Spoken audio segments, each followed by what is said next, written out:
محبت کی بنیاد ایسی مضبوط اور گہری ہے کہ زندگی کا قلعہ اسی بنیاد پر قائم ہے۔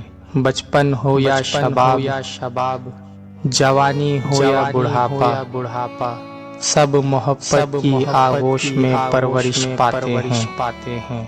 محبت کیا ہے؟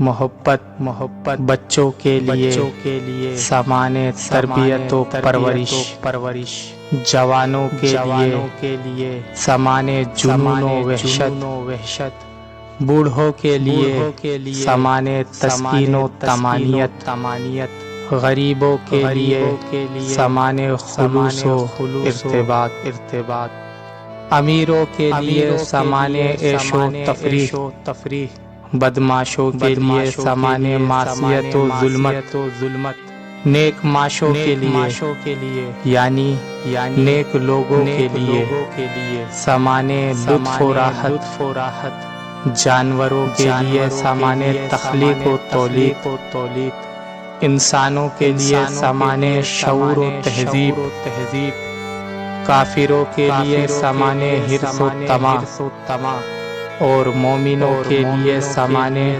خلوص و ایثار۔ محبت کا تعلق دل سے ہے۔ اگر دل میں محبت نہیں ہے اور ظاہر میں محبت ہے تو در حقیقت محبت ہی نہیں۔